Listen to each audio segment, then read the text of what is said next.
जहां न पहुंचे नजर वहां की है हमें खबर। अब देश विदेश की खबरों से रहिए ना बेखबर।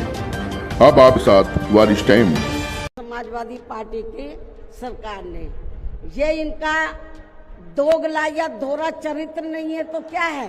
तो इसका मतलब यह है कि अंदरूनी सांठगांठ अभी जारी है। बसपा सुप्रीमो मायावती ने अखिलेश यादव पर निशाना साधा तो आखिरकार अखिलेश यादव ने प्रेस कॉन्फ्रेंस करके मायावती को सीधे सीधे जवाब दिया।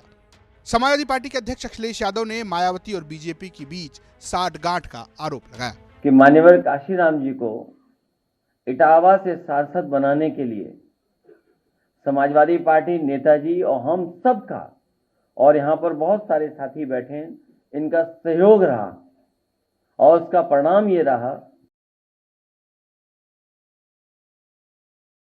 पॉलिटिक्स थी उस समय पर, उस समय जो कम्युनल पॉलिटिक्स पीक पर थी, उसका मुकाबला अगर किसी ने किया था तो सपा बसपा, और बहुत विस्तार से हम लोगों को आर.के. चौधरी साहब ने भी बताया कि किस तरीके से चीजों को उस समय अनफोल्ड किया था।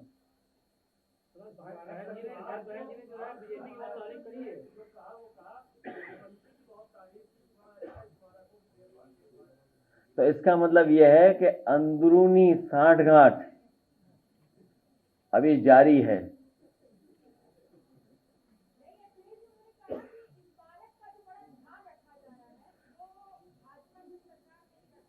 और मैं आपको याद दिला दूं,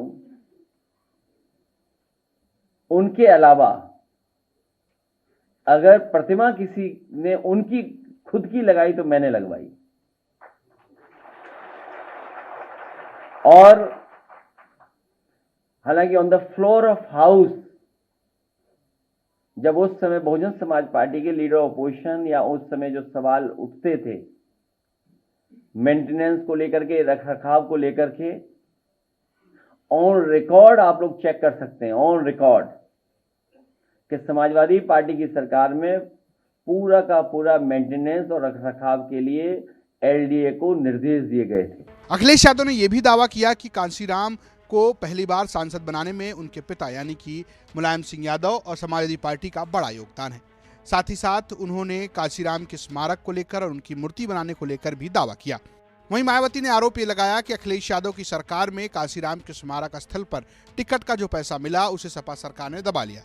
इसके इतर उन्होंने भारतीय जनता पार्टी की वर्तमान सरकार का आभार जताया और आभार जताते हुए उन्होंने कहा कि सरकार ने इस टिकट के पैसे का इस्तेमाल इस स्मारक के पुनरुद्धार में किया है। ये इनका दोगला या दोहरा चरित्र नहीं है तो क्या है?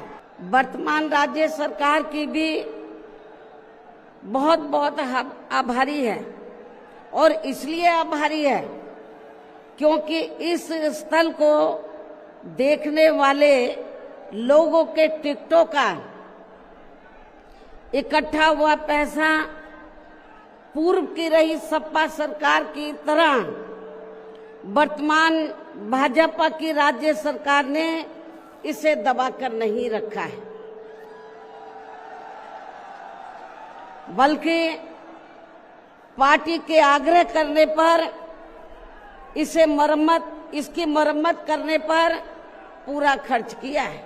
मायावती के बीजेपी के आभार को ही अखिलेश यादव मुद्दा बना रहे हैं और कह रहे हैं आभार ही बताता है कि साठगांठ जारी है। फिलहाल मायावती अखिलेश यादव के पीडीए को तोड़ने की बात कह रही हैं, वहीं अखिलेश यादव उन्हें बीजेपी से जुड़ा हुआ बता रहे हैं। 2027 से पहले की राजनीति अब एक बार फिर आमने सामने है, जब बसपा और सपा एक दूसरे को काटते नजर आ रहे हैं।